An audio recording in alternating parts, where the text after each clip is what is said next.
Hello and welcome to Games from Folktales, a podcast that mixes historical research and tabletop role-playing settings. I'm your host, Timothy Ferguson. This week, the final of our folktales in the series from The Isle of Man, written by Sophia Morrison. This is The City Under the Sea. It's a folktale from a later time where a person is using a bathysphere.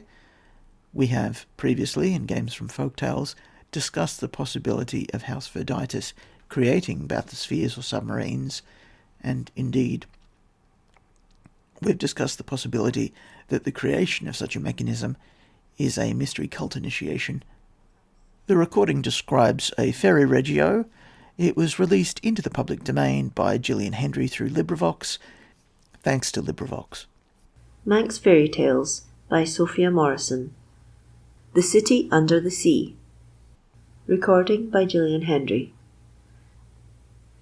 Now where Lang Ness runs its long nose into the sea, and on a place now always covered by the waves, there was once a fine city with many towers and gilded domes.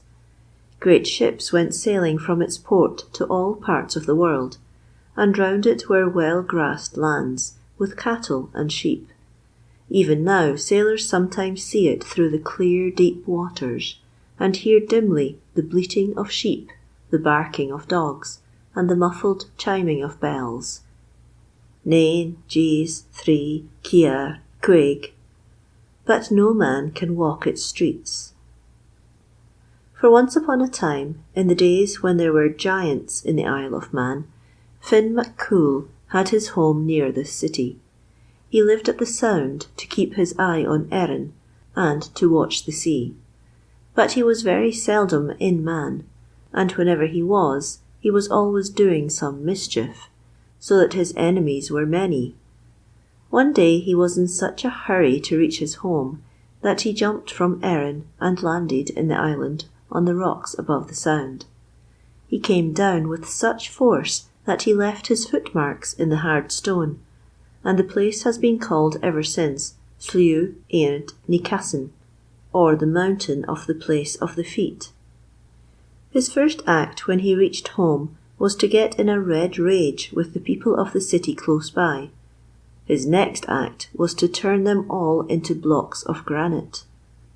In his passion he struck the ground so hard with his club that he made a great dent in it. The waves rushed into the deep hollow, and the roaring sea drowned the din of the city. Its towers and domes were covered by the green water. Its streets and marketplace, its harbour, and its crowded quays disappeared from sight. And there it lies to this day. But there is a strange story told of a man that went down to it more than 200 years ago. A ship was searching for sunken treasure in those parts, and this man was let down to the bottom of the sea in a kind of ancient diving bell. He was to pull the rope when he wished to be let down further. He pulled and pulled till the men on the ship knew that he was as deep down in the sea as the moon is high up in the sky. Then there was no more rope, and they had to draw him up again. When he was on deck, he told them that if he could have gone further, he would have made the most wonderful discoveries. They begged him to tell them what he had seen, and when he had drunk a cup of wine, he told his story. First, he had passed through the waters in which the fishes live. Then he came into the clear and peaceful region where storms never come, and saw the bottom of the world under sea, shining with coral and bright pebbles. When the diving bell rested on the ground, he looked through its little windows and saw great streets decorated with pillars of crystal glittering like diamonds, and beautiful buildings made of mother-of-pearl, with shells of every colour set in it.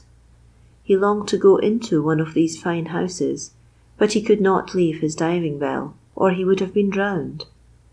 He managed to move it close to the entrance of a great hall, with a floor of pearls and rubies and all sorts of precious stones, and with a table and chair of amber. The walls were of jasper, and strings of lovely jewels were hanging on them. The man wished to carry some away with him, but he could not reach them. The rope was at an end. As he rose up again towards the air, he met many handsome mermen and beautiful mermaids, but they were afraid of him and swam away as fast as they could. That was the end of the man's story. After that he grew so sad with longing to go back to the world under sea and stay there forever, that he cared for nothing on earth, and soon died of grief.